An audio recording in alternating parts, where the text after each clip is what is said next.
Hello everyone and welcome to episode 10 of the dev commentary and playthrough of my Pokémon Romhack Pokémon Victory.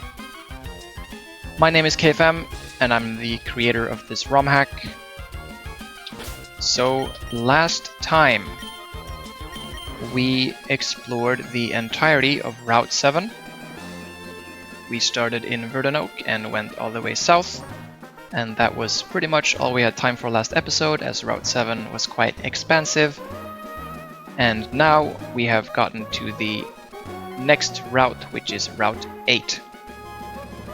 We passed these little cut trees, which means you can only access this area once you've beaten the second gym and gotten cut. But now we are here. Alright, so let's get right into it. First thing you noticed are these purple tents. These purple tents are not made by me, they are made by someone on DeviantArt called jtrico252. So I'm using their very nice tent sprite art for this. And then I've also myself made this sprite down here of this trainer. However, a lot of the inspiration for her design, or her overworld design I should say, was by another person on DeviantArt known as Avion Trainer, who has actually inspired several of the overworld sprites in this demo. As I've said before, I'm not really an artist myself, so I need inspiration where I can get it. Alright, but let's start talking a bit to the NPCs scattered around here. This NPC says that he brings his Poliwhirl to the desert, and if you run out of water you risk passing out or worse. Now this is sort of a nudge to an idea that I have for the full game, which means it's not in the demo, but an idea I have for the desert is that you need to somehow stay cooled down or hydrated because it's so warm, and if you don't you would maybe pass out and end up at the start of the desert and have to walk through it again. And one idea I had to cool players down was to have them actually use the resonances that are available in the game. So maybe if you have a Pokemon follow you and it has one of the resonances, for example water or maybe ice or maybe flying, because flying could be like a fan blowing air at you, then it would keep you and your party cool and you can make it through the desert. Now I don't really want that to be the only way to get through the desert, because I think locking areas behind having a resonance completely, or at least large areas behind resonances, is not something I really want to do. So I just want it to be like a good, solid option to have the resonance. Like it makes it easier. Like it's a boon to have it, but you don't need it. There will be other methods in the desert to stay cool down. If you remember from like episodes 3 or 4, I already have this in the game in the form of electric and fire resonance, sort of giving you or your follower Pokemon the ability to light up dark caves. But that's the only sort of overworld resonance interaction that's in the current demo. So this is just an idea I have for the future, because the desert is not fully implemented yet. As we can talk to this guy next.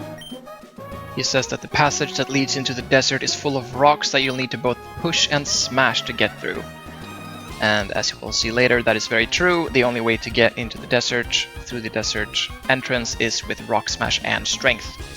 So this sort of locks the desert to a much later point in the game. A point in the game that's not in this demo either.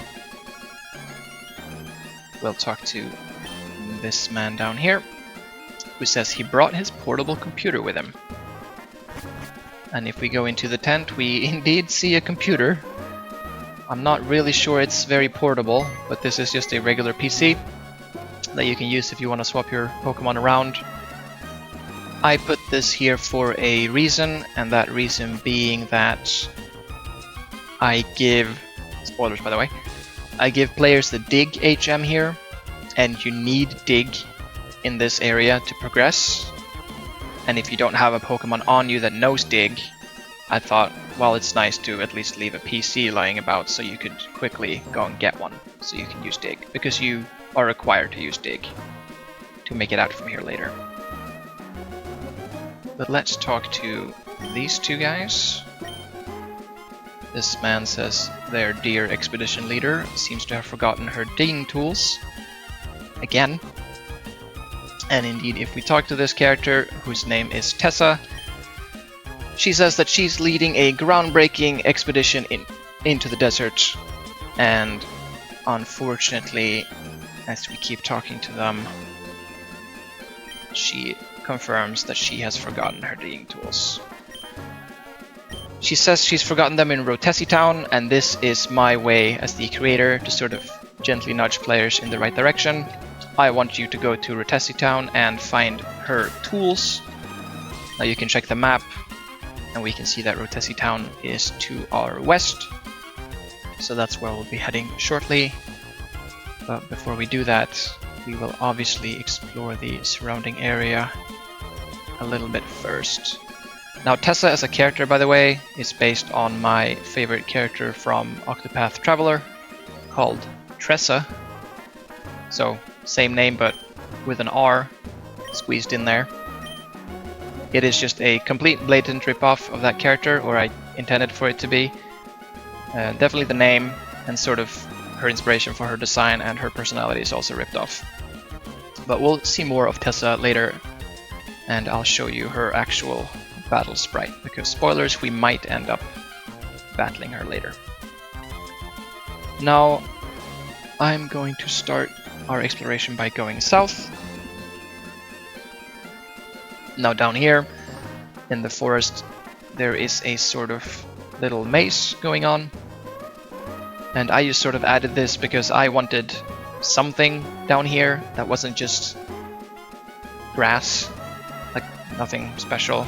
I didn't really want the secret lair because we just went past the secret lair on Route 7, and spoilers, there's a secret lair coming up on the next route, so I didn't want one here. It's too close together. So I just sort of added this little ledge jumping maze to this place, which is a nice little short, not too difficult side distraction, I would say.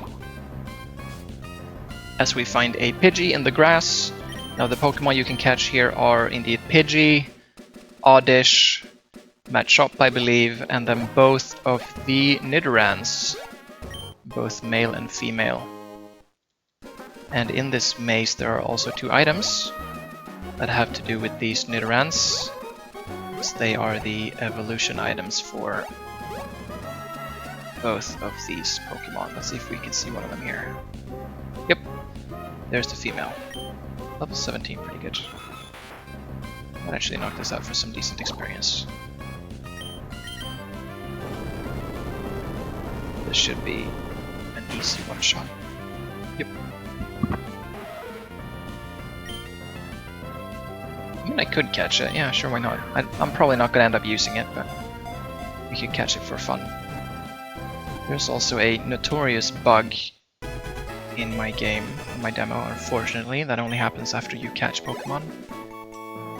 Now, as much as I don't want to run into it, because I don't really want to... Well, it's an annoying bug that I don't want in my game. It would be nice to run into it just to show you what it is and what you can do to sort of get past it, but we'll tackle that if it ever shows up, as we find the blue whisker for Nidoran female. Now the way to get through this maze is very simple actually. You just sort of go to the south and run straight, and you get to the end. Because I didn't want the maze to be like super challenging or anything, you can get lost in it a little bit.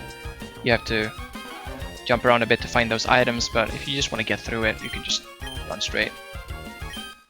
As we pick some Oran berries and some Pecha berries, and there are some more berries on the other side of this house that we will also pick before we head inside, as this is my sort of reward for this little exploration path here. Again, I wanted some sort of reward that wasn't just another secret lair or an item on the ground, so you can very easily spice things up by just having an NPC or a house. And as we go inside, we do indeed see an NPC with several grass Pokemon, and none of these actually do anything if you talk to them. They're just happy to be here. though we can talk to her. Before we do, I'm gonna check our berries. As we have 10 oran berries, that's perfect. That's exactly the number we need. And you will soon see why. So she says she's lived out here in the outskirts of the region for as long as she remembers. She grows berries for food, and she has all of her deer grass type Pokemon for company. And then she says, hey, how about a deal? If you can bring me 10 oran berries, I'll give you the stone I found that's filled with the power of nature. Now we do have 10 oran berries, so she will immediately comment on that and ask you to trade them in return for a leaf stone. Now, if you remember, the stone items in the game are only used to evolve Eevee, and we have already encountered the water stone, and this is where you get the leaf stone. It is the only place in the demo you can get leaf stone. It is the only place in the full game, when that's eventually released, or if it is, that you can get the leaf stone. So you have to go here and give her 10 oran berries to get your Leafeon. So we get the leaf stone from her. Thank you very much, lady. You think a diet of only berries isn't good for you? Don't worry, that's not a problem for me. I'm a berrytarian. Yeah, that's my attempt at being funny. I apologize for that. There's a couple of those throughout the demo, but I'm not liable for any damage that may cause to your humor. Let's see our leaf stone. Oh, there's our water stone. And there's our leaf stone. These two stones are the only ones you can get in the demo, so you can get Vaporeon and Leafeon. But let's keep going by jumping down here. And I say down because these ledges are supposed to sort of indicate that you're going down, but it's quite hard to display that in 2D pixel games such as the Generation 3 games. I could have put mountain ridges sort of along the trees here or along these little ledges to make it more believable, but I wanted all these trees here obviously, so that's just what it looks like. And you can also jump down here, and now we are very far down from where we started actually. Now here we can see an item to our right that you cannot get to in the demo because it is behind Rock Climb, but that item is actually an item. It is the TM for Earthquake, which is obviously a very strong move. So if you want that TM, you'll have to backtrack to this area and somehow make your way over there using Rock Climb. And here we have an entrance. It is indeed the entrance to the desert, or the desert passage, rather. We find a evolution item in here, but then we see that our path is indeed blocked by Rock Smash rocks and Strength boulders, and there is no way to get past this in the demo. You will just have to come back here in the full game once you have the HMs you need to get past. So now we'll head west and loop back up. And now I think it's way more obvious that this is a sort of path leading down. So you can see this huge rock wall. And if you remember, we had rock walls on Route 7. We had rock walls on Route 6 and some in Verdanoak City. And that's because the whole desert is sort of surrounded by rock walls. So Route 8 here, Route 7, Verdanoak, and Route 6 all have rock walls towards the desert. And that's because my idea of the desert is that it's sort of like a bowl, like bowl-shaped. And I do believe, if I'm not mistaken, that Kulho directly means, or maybe a word similar to Kulho means bowl in another language. I do believe the language is Finnish. I might be completely wrong there, because honestly I don't quite remember, but I do know I had some thought when I chose this name for the desert. Same with the woods actually. I think Avana I based on maybe not a word, but some sort of legend or myth about some forest spirit, and I again believe that was a Finnish myth, but I might be completely wrong. But that's just what I remember right now. And honestly, you don't need to put too much thought into any of the names of these regions. At best, they're just sort of fun little nudges about what they're about. Speaking of names of regions, we haven't actually, or names of areas, sorry, not regions. We haven't actually talked about any of the names for these places. I guess we can do that now. We have obviously, well, we can start from the beginning. We have Petiole Village, where the player starts, and then shortly after we have Lamina Town. Now both the words Petiole and Lamina both have something to do with leaves. They are both parts of the leaf, or a leaf, I believe. Now I don't remember which parts they specifically are, unfortunately, but they have something to do with a leaf, and that was my sort of... I mean, I just thought it fit as like a start into the region, like you're turning over a new leaf or whatever, starting your journey. A leaf signifies sort of growth, or like the beginning of something growing, maybe. I just thought it fit, so the name stayed. And you don't immediately know that they're about leaves if you see the names, because I guess they're slightly more like scientific terms or Latin terms, I'm not sure. Then we have Riverhaven. That one's very simple. It's the word river and the word haven slapped together. Nothing special about that. Mount Lave, which we can't see text of here because it just says Route 4, but Mount Lave is up here. Lave, I think, is a word that has to do with like the water splashing around in rivers or lakes. Again, not entirely sure, but it's water related for sure. We've got Verdenoak, which is also very simple, just like Riverhaven. It's the word verdant and oak split or pushed together. I just sort of removed the T from verdant. So instead of verdant oak, it's Verdenoak. Sort of rolls off the tongue better. And then the most recent town that we will soon get to is called Rotesi Town. This one doesn't really have specific inspiration. I just sort of liked the name. It was nice, kind of short. And it's supposed to be sort of a rocky town, I guess, so R-O, first two letters, are also the first two letters from rock, right? So sort of makes sense. And then Tessie, maybe it was just based on the character Tessa, honestly, not really sure, but it stuck. I believe I also mentioned a city called Diamore, which is not in the demo, but it is mentioned in the demo. And big spoilers, that is sort of a steel construction-based city, but at least that's my plan for now. So I think Diamore is just literally diamond, but I changed the ending of it to something else, maybe based it off of the word ore, because they mine for ores. Again, not even I'm completely sure how I come up with the names, but I think they fit. Alright, that's enough about that. Let's keep going. Oh, I could also say, fun tidbit, that our rivals, which are Amy and Brandon, or at least those are their current names. Maybe those names will change. I don't really know. I don't particularly think they're bad names though. But they are, what would you say? What's the word for this? Anagrams, maybe, or like scrambles of the real rivals from Pokemon Emerald, which are obviously May and Brendan. So May, you twist the letters around, you get Amy. Brendan, you sort of change some letters and you get Brandon. It's kind of obvious if you think about it once you hear it, but you might not have considered it as you play through. Alright, enough about names. We see up here, to our left, I'm pointing it out with the cursor, but there is a little path in the forest that sort of leads out to this mountain ridge here.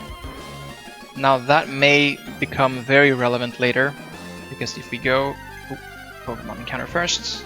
I'm actually going to skip through you because you are interrupting my point. If we go to the left, we see this path that probably lines up with that path we saw over there, so maybe you can go here later. Who knows? Very mysterious. Alright, let's head to the west now onto Route 9. Now this is probably my favorite, or one of my favorite routes that I've made. Not only does it feature one of the best soundtracks in the Pokemon Generation 3 games, which have a lot of good soundtracks, by the way, I love the music in these games, but it looks very different from previous routes. It's very rocky, and it's got like dust or soot on the ground. And it also features these little tunnels. Now if you go into one of these, it sort of just warps you to another one. Do you see that? You can see the NPC down there, and you walk in here, and now we're below him. If you use him as a reference point, you can see that we're warping between these two tunnels here. And that will become very relevant because that's the sort of travel gimmick through this entire route. That's why this route is sort of a maze. It's a bit hard to navigate. But before we do navigate the route, let's talk to this NPC here. He's looking very inconspicuous. Welcome to a trainer route. Let me explain. Trainers Battle Association is hosting a challenge here. If you can find and defeat all 5 Pokemon trainers, you'll receive a reward.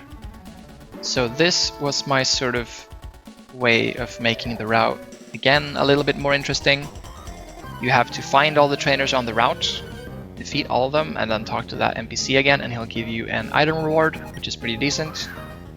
And I think that's a fun way to encourage players to find and fight all the trainers, because especially for a route like this, which is sort of a maze, you might not actually find all the trainers. They're definitely not all mandatory here. So you actually have to like go through the maze a lot to even find them. You can't just walk around easily. And then secondly, I think having another incentive for finding all trainers can be fun sometimes.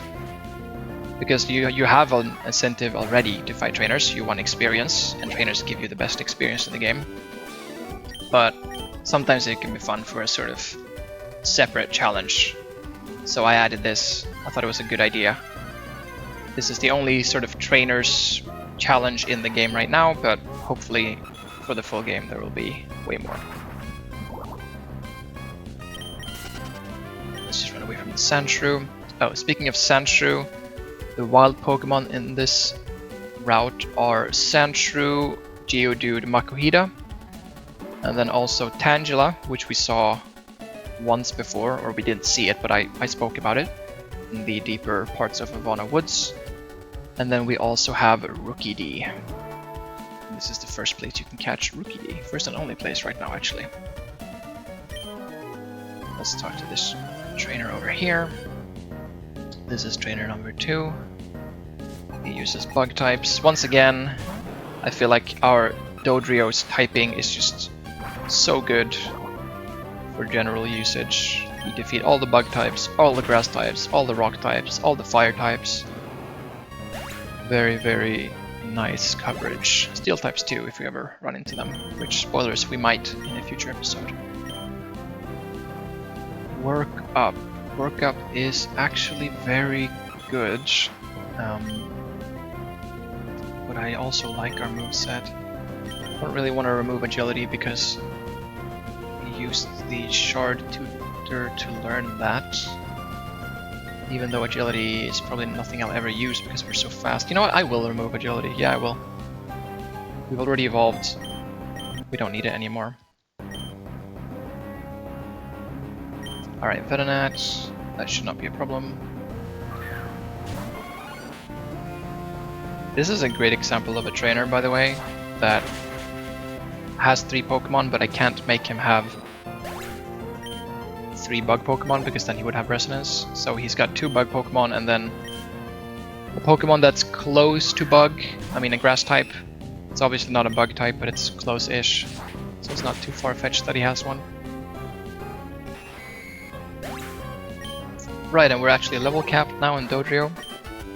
So we are just storing a bunch of experience for our other Pokemon. We can actually maybe dole out some experience here. Oh, we've got plenty. Plenty. I want to... Oh, you know what I'm gonna do? Yeah, that's perfect. We're actually gonna get Tyro to 24 here. Bulk Up is a very good move. Let's learn that. We don't really need Detect anymore. Sure, I'll remove Detect. We can almost relearn Detect. I think I spoke about that, but you can relearn moves in the summary screens. Ooh, Fake Out. Fake Out is also nice. I don't think we're gonna use Fake Out. No, we're just gonna Mach Punch. Yeah, no. Excuse me. We're not gonna use Fake Out. It's actually a bit worse to have Fake Out since we have Flying Resonance anyway, so we have priority on the first turn. Although I guess the flinch is nice.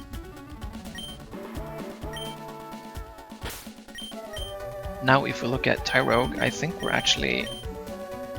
Yeah, oh, 23, okay. High enough level to evolve. We don't know the other requirements though.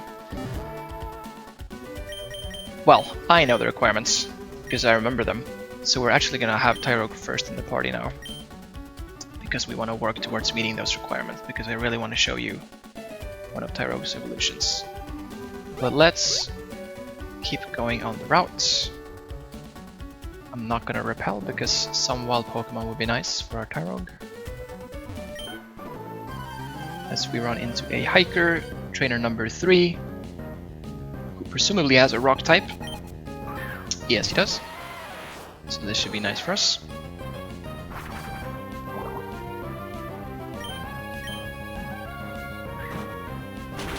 So a couple of Mach Punches should knock it out.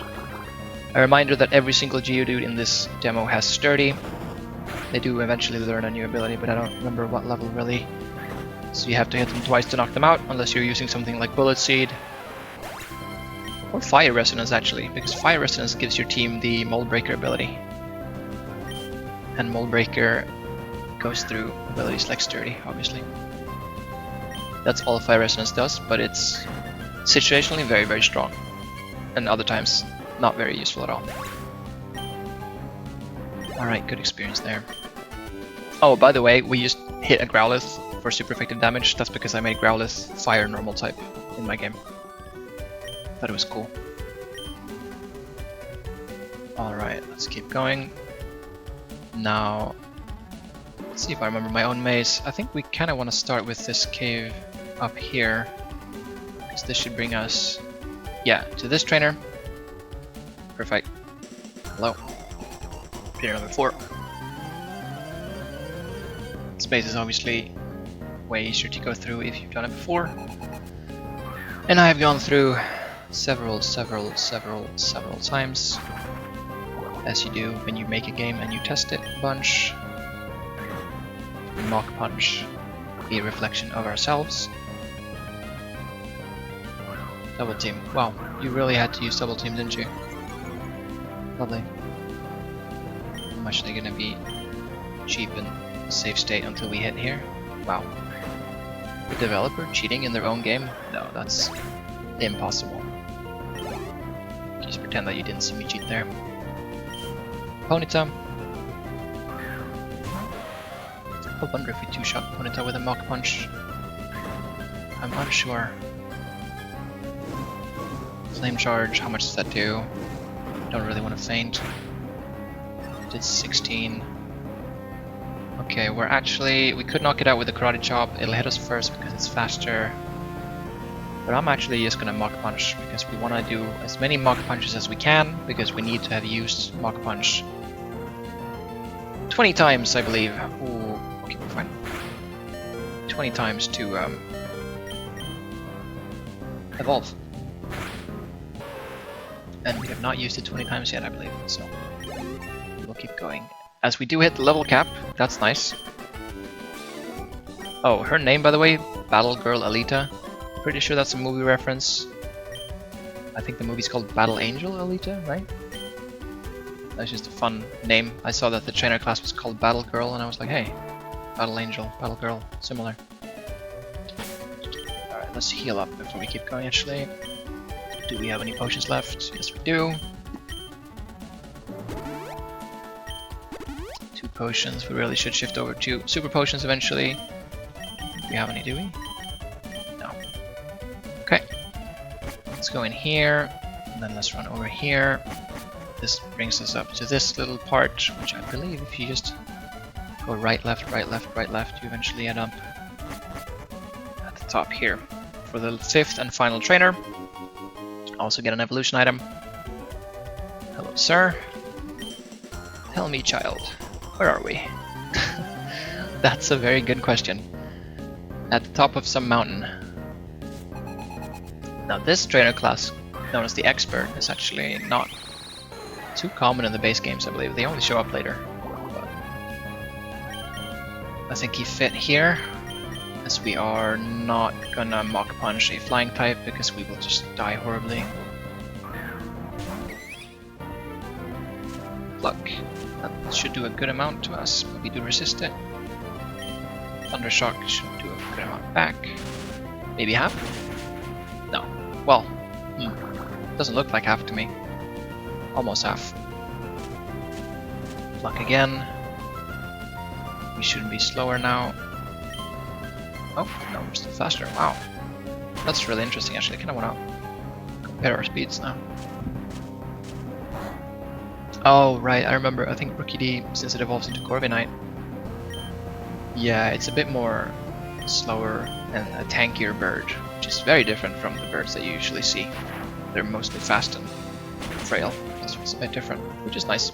Nice change of pace. Tyro is level cap to watch from gains experience though. Nice. Abra. What move could Abra have? Confusion probably. I guess we'll do Marshtomp. Because Marshtomp I believe has Bite.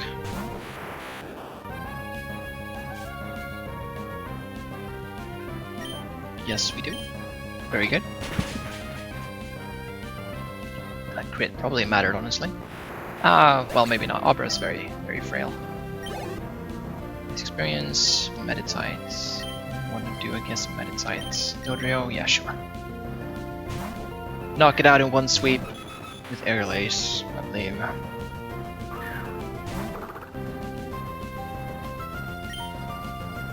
Aerial Ace. Nice. Very straightforward. Now we can actually catch Meditite here too. You can catch Abra as well. And you can catch Ralts and you can catch Flittle. But they are all in a secret lair that we'll be getting to soon. Tell me, child, how do I get back down? Well, old man, don't know what to tell you. Just walk through the opening. Oh, that's the only case, by the way, where an opening brings you to a different point than how you originally got to that opening. Does that make sense? Because we were at the top of the mountain, right? And to get to the top of the mountain, we walked in through one of these cave openings that was in like a row of 3. So a bunch of rows of cave openings. So presumably if you walk back down the mountain through that cave opening at the top, you would come back to the opening that was in the row of 3. But I don't do that here, and it's the only exception because I think you just want to get down from there. That might be something I should change. I'm not actually sure. I don't think people think too much of it. It's definitely something you think a lot about as a designer, like, oh, is this a good move, is this a bad move? But yeah, that's there. So here, once you get to this sort of triple entrance area, that's where you're supposed to go. Just showing you where that leads you. You're supposed to go into this one, which brings you to an area that almost looks exactly the same. If you pay close attention to the surroundings and also to the sort of dust patterns on the ground, they are different. And this rock up here has something very different from every single other sort of tunnel that we've passed through. And that is that it does not have a dust-colored rock on top of it. So the attentive ones of you might have noticed that every single tunnel we enter has this rock on it. And all that indicates is that this is a tunnel that sort of warps you to another tunnel. But if it doesn't have the rock in it, I wonder where it takes us. To the secret lair, of course. Now, here, again, I believe I just told you, but you can catch Abra, Meditite, Ralts, and Flittle. Flittle, the Generation 9 Pokemon. And this one, instead of having them run around, I actually made a fun little psychic type thing, because they're all psychic types. So if you talk to them from the front, they actually teleport to another area. And then if you talk to them from the front again, teleport to another area. Where did he go? Oh, there he is. Talk to it again, teleport to another area. And then talk to him again. But this time we'll talk to him from behind. I'm just going to show you what happens if you don't do that, if you talk to him from the front. Teleports again to the beginning and it just loops forever. So I'll hop back here. But if you talk to him from behind, you battle him. And I sort of made his... The point that he appears at, and these like rocks that make the path that you can walk, sort of have it so that if you just take the shortest path available, then you usually end up in front of him. So first he's here, right? You talk to him and he goes away. And then like, oh, he's in the top right. He's about here. So okay, shortest path. Go here. You're in front of him. And he goes all the way left. He's here.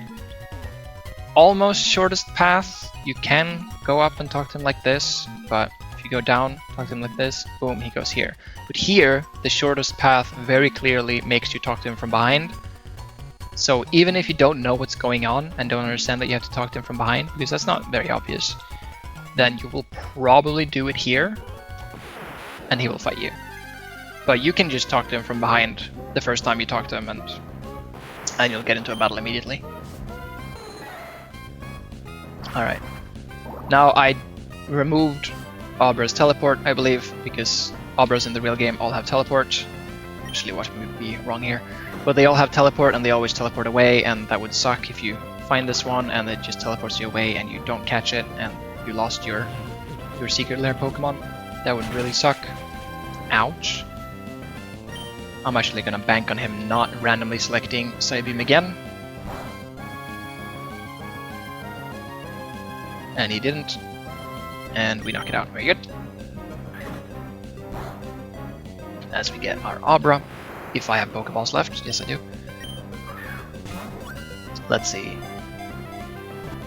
how many Pokeballs we have. Actually, I can check that afterwards. Not that there's many Pokemon I do want to catch. Capped. Abra's data. Very nice. All right. So let's head out. Secret lair closes, as they all do. You only get one shot in these. I believe it's this one? Yeah. So here is the way out. There is a little item that you can only access by going here, which we could have picked up later, but I guess I'll pick it up now. We'll just loop back around. This takes you over here. So what's the fastest way? I think it's here. Yeah, there. There. There. And this is the exit of the maze to the other side. So here we are. And look at the sign. It says Route 9, Rotesi Town. We are now just outside Rotesi Town. Now, I put this same NPC here as well at the end, because I thought if you make it through the maze and you've just beaten all the 5 trainers, it would be quite annoying to feel like you have to go back through the maze just to talk to this guy for your reward. So I just put him at both ends of the route. It's the same guy, he's just really good at teleporting, I guess, I'm not sure. But you can just talk to him here to get your reward, which I think is just nice. Congratulations, you defeated everyone on this route. Obtain the Quick Claw. So my idea behind these challenges is that excuse me, they give you some pretty decent battle items. Because the Quick Claw is not the best item for using in battle, but it's definitely better than nothing. Not use, give. It's really good on slow Pokemon. We can maybe have it on our Marshtomp. Or Tyrogue, honestly, but it's holding the orbs now. Alright, there we go. And with that, we've actually arrived in Rotesi Town. The final town of the demo. Now you can walk here, by the way. Behind that little house there. You don't have to walk around to get to the Poké Center. Here we have our traveling trader, but I'm not going to comment too much on the town because, as you might have guessed, we are about to end it here. I'm just going to heal my Pokemon and take a step outside. Actually, what I'm going to do is quickly look at our Tyrogue. Have we reached the number of punches we need? Look at that. So, unfortunately, and I did think I did know this, but the Tyrogue evolution requirement is a bit bugged, so once you do one of them, you sort of get all of them. So we did punching moves 20 times, but that also counted as kicking moves, and, well, both, so we could evolve into any of the evolutions of Tyrogue right now. I'll have that fixed for the eventual full game. And the one I wanted to show you was Hitmonchan. Now, Hitmontop is the same as in the base game, although it does learn a cool new ability eventually. Hitmonlee is fighting Dark, and Hitmonchan is fighting Fairy. So let's get ourselves a Hitmonchan. A classic Pokemon indeed. Now, Hitmonchan has a signature move from the real games, I believe. Or I think it was Hitmonchan's signature move. I really like that sprite too, by the way. I think it learns it here, unless it doesn't, because I know that some of them... Oh, we get a new ability, first of all. And we don't learn a new move. Fighting Fairy, Iron Fist, that's obviously a really good ability for punching moves.